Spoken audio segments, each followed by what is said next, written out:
Welcome back, everybody. Today's deep dive is going to be looking at this book called Fit at Midlife. Okay. It's written by Samantha Brennan and Tracy Isaacs. Mm-hmm. And they're feminist scholars Okay. who decided to do this Fittest by 50 challenge. Oh, wow. And then they wrote this book about it. Okay. And it's kind of cool because it's part memoir, part Mm-hmm. like analysis of the whole fitness culture. Sounds like a really fascinating approach, like weaving their personal experience with that broader academic lens. Right. So it's not just like a how-to book. It's No. more kind of like a, More insightful. Yeah. Yeah. So one of the things that they talk about right off the bat Okay. is aging and fitness, Mm-hmm. which I think is, Of course. as we are all aging, Yeah. this is It's relevant. relevant to our interests. Absolutely. So they talk about this study Okay. where they found that there was very little physical difference Wow. between people who are 79 and people who were 55 Okay. if they had similar exercise regimen. Oh, wow. That's really interesting. So it suggests that maintaining that active lifestyle can really impact how our bodies age. Right. So it's like one of the, It's not just an inevitable decline. yeah, it's not just Yeah. like, oh, well, you're getting older, so of course you're getting, Yeah, you're just going to fall apart. yeah, exactly. Interesting. Then they talk about another study that showed that aerobic exercise, so like cardio, Okay. can actually improve Yeah, so. your vascular health, Right.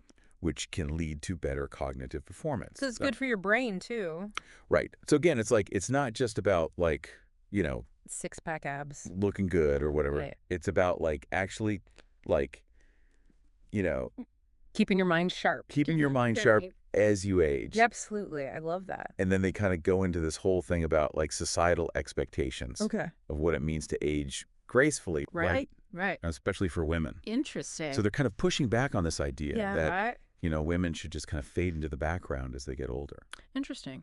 And what examples do they give of pushing back on that? Well, they talk about like Julie Lockhart, Okay. who started competitive cycling at 70, Wow. and Olga Kotelko, I think I'm saying her name right, Mhm. who took up track and field in her 70s. No kidding. That's incredible. So they're really highlighting these Like, women who are like, yeah. kind of defying those ageist stereotypes and just going for it. Awesome. But I think where the book Okay. really gets interesting Okay. is when they start talking about All right. feminist fitness. Feminist fitness. Okay. So they introduce this concept of normative femininity, Okay. which is basically like Yeah, right. all these societal expectations Okay. of how women are supposed to look Right. and act and behave. Gotcha. And they talk about how that often clashes with like Right. athletic ideals Okay. because, to be a really good athlete, you often have to be To excel. really strong, Yeah. powerful, Mhm. and aggressive, Right. and all these things that are not Don't fit that mold. traditionally considered feminine. So how do they unpack that tension? So they argue that the fitness industry actually often reinforces Oh, interesting. these like restrictive notions Oh, okay. of femininity by like focusing on appearance over performance. So it's more about how you look Right. than what your body can do. Yeah. Interesting. And they talk about how a lot of fitness activities for women Okay. are kind of like feminized. Oh, okay. Like So they're made to seem Okay. less competitive right. and more focused on Like achieving a certain aesthetic. like achieving a certain aesthetic Yeah. or like toning certain body parts Mm-hmm. rather than like Building strength. actual strength or power. I see. So it creates this kind of dilemma All right. because if you want to be a good athlete, Yeah. you have to kind of reject Push against those norms. those norms. Yeah. That's a fascinating tension. Right. Yeah. And then they talk about Okay. women-only events and spaces Okay. as kind of a case study for this. Okay. And how do they That- approach that? Well, so they use the Niagara Falls Women's Half Marathon Okay. as an example. All right. And on the one hand, Mm-hmm. they acknowledge that these events can be really great Good. because they provide a supportive and inclusive environment, Right. especially for women who maybe feel Intimidated. intimidated Yeah. or marginalized Yeah. in like mixed gender settings. Okay. Yeah. I can see that. But then on the other hand, some people argue that like segregating these events by gender is actually kind of counterproductive Okay. because it perpetuates this notion that women are like Need special treatment. Weaker or need special treatment. Okay. Or can't compete. On an even playing field. On an even playing field. Mm-hmm. And then there's also the concern about, like, sure. Gender nonconforming athletes who don't fit neatly Like you fit into those categories. into the male-female binary. Right. And how do they factor into that? Yeah, it's a tricky situation. It is. I mean, it's really about, I think, like, yeah, creating spaces that are inclusive and welcoming, right, but also recognizing that there are different needs and preferences. Totally. So it's like a complex issue. Yeah, too. So then they kind of move on to this whole idea of, like, finding joy in movement. Oh, that's great. Which I think is so important. Huge. Because, like, if you don't enjoy it, you're not going to do it. Yeah, exactly. It has to be sustainable. Right. So they really stress finding activities that you actually like. Right. And that bring you pleasure. And they talk about, like, their own experiences with different activities, like yoga, running, swimming, cycling. Like, they've tried a bunch of stuff. Yeah, cool. So, like, what's their kind of takeaway from all that? Well, they're big on this idea of, like, creating a positive feedback loop. Oh, interesting. Where, like, the enjoyment that you get from the movement actually motivates you to keep doing it. So it's like a virtuous cycle. Exactly. You enjoy it, you do more of it, you enjoy it more. Right. I like that. And they also talk about the mental health benefits of exercising outdoors. Makes sense. Like, there's all this research showing that, being in nature can help reduce stress. Yeah. Improve focus, elevate mood. Yeah. So it's like, it's good for you. Double good for you. It's sold. But, of course, they also acknowledge that, like, motivation can be tough. Sure. Especially, life gets in the way. With everything else going on in our lives. Got it. So they're, like, pretty honest about their... So they share their struggles. Own struggles. Okay. So, like, Tracy talks about her past issues with food obsession. And, like, how even sports nutrition counseling, which is supposed to be about, like... Right. It's not about feeling your body. Right. Not restricting calories. Yeah. Actually, like, triggered some of those unhealthy that's interesting. patterns for her. So even with the best of intentions, it can be tricky. It can be tricky. Yeah. And then Sam talks about how she got really into Aikido. Which is a martial art. Right. And how that really changed, like, her perception of her own body. It wasn't just about, like, getting stronger. It was also about, like... feeling more empowered. Yeah, feeling more empowered and, like, more aware of her boundaries. Interesting. So it's kind of cool how they both had... different experiences. Very different experiences. Yeah. But they both found something. That worked for them. Absolutely. Then they get into this, like, kind of thorny topic of competition. Which, especially for women. Especially for women, can be, like, a really loaded thing. Yeah. And... so how do they approach that? It's interesting because they actually have, like, different perspectives on it. Okay, that makes sense. So Tracy, at first... she was really, like, averse to competition. She found it really, like, emotionally draining. Yeah. Like, she would feel guilty. Wow. If she won. Interesting. And then she would feel, like, inadequate if she lost. Oh, I see. Whereas Sam, she was, like, all about it. Embraced it. Yeah. Okay. So I think that really reflects, like, those broader... those societal expectations. We were talking about. Yeah, for sure. But then eventually they both kind of, like, find their own way. They find their groove. Yeah. Okay. So Tracy, she starts to, like, focus on... so she's competing with herself. Self-competition. Oh, okay. That's interesting. So she's, like, setting her own goals. Right. Not comparing herself to other people. Others, yeah. And Sam, she just keeps on, like... loving the challenge. Right. Of, like... pushing her limits. Pushing her limits and competing. Okay. So it's cool that they show, like... yeah, it's not one size fits all. There's not one right way to approach this. Yeah, you can find your own way. Yeah. I like that. And then they talk about this idea of, like, integration. Integration, okay. Versus compartmentalization. Okay. I'm intrigued. What's that? When it comes to fitness. Okay. So they're really advocating for, like, weaving movement into our everyday lives rather than, like, making it this, like... a separate thing. The separate thing. Yeah. We do the gym. Makes sense. they actually bring up some pretty crazy But what kind of stuff? statistics Okay. about inactivity Okay. in the U.S. Okay. and Canada.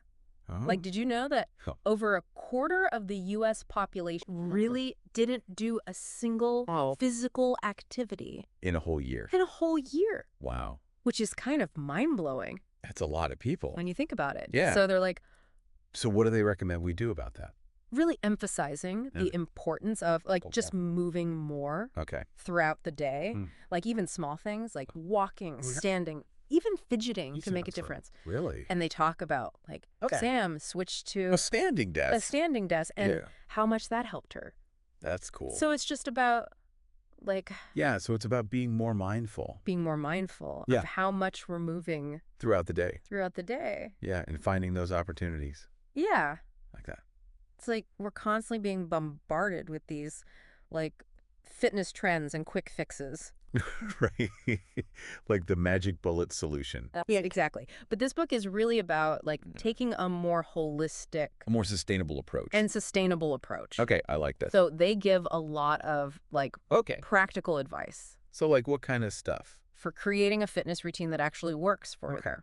Right. And so what's their main advice? One of the things they really stress is setting realistic goals. Right, because if you set the bar too high. Right, because if you, like, you're going to get discouraged. Try to do too much too soon, you're going to, like, you're going to burn out. And get discouraged. Totally. So they're all about, like, starting small and gradually building up. Gradually. Yeah. They actually share this anecdote about Tracy. Okay. So she got this advice to do just 20 minutes of yoga every day for 30 days. Right. And she was like, okay, I could do that. Right, that seems manageable. And, like, surprisingly, that like, really small... That little bit? Commitment actually made a big difference for her. It's the consistency. Right. Yeah, that makes a difference. So it's like, it all adds up. Proof that, like, you don't have to, like, spend hours at the gym to see results. To make progress, right. And they also talk about embracing variety. Oh, okay. So not just in terms of, like, the types of activities you do, but also, like, intensity. Oh, okay. So, like... So some days are more intense. Some days you might want to do, like, a really hard workout. Right. And other days you might just want to, like... Take a walk. Go for a walk or do some stretching. Or do some yoga. So it's about, like, listening to your body. Yeah, makes sense. And, like... And honoring what you need that day. What it needs. Yeah, I like that. And they also talk about, like, taking a long-term... A long-term approach. Okay. So it's not about, like... It's a journey. Getting in shape for, like, a wedding or a vacation or whatever. Not a quick fix. It's about, like, creating habits that you can sustain. For the long haul. For, like, years to come. I like that. Sustainable fitness. And, they talk about this idea of resilience. Resilience, okay. Which is basically like... So, like, bouncing back from setbacks? Being able to bounce back from setbacks. Okay. Because... Let's be honest. Life happens. Life happens. Right. You're going to have days where, like... You don't feel like working out. You don't want to work out. You get injured. Or you get injured or, you know... Things get in the way. Things come up. Yeah. And so it's about, like, not letting those setbacks... Derail you. Completely derail you. Yeah, that makes sense. So they give, like, some tips... So, like, how do you build resilience? For building resilience. Right. Like, practicing self-compassion. Okay. Focusing on the things that you can control. And... like reaching out for support, seeking support from your friends, that's loved ones and family. That's important. And then finally they talk about, like, the importance of making fitness a family affair. Okay. So they talk about, like, how important it is to involve your kids in physical activity. Right. Set a good example. And, like, be a good role model for them. Makes sense. And Sam talks about how, like, she and her kids, like... So they do stuff together. Okay. Like, they go for hikes or they go swimming. Cool. Or, you know... So it's like a part of their life. Just, like, incorporate movement into their everyday lives. We love that. But they also talk about, like, how childhood inactivity... Right, it's a growing problem. ...has become a huge problem. Yeah. And they even talk about this thing called the protection paradox. The protection paradox, okay. Where, like... Parents are so worried about their kids' safety that they end up like not letting them play outside.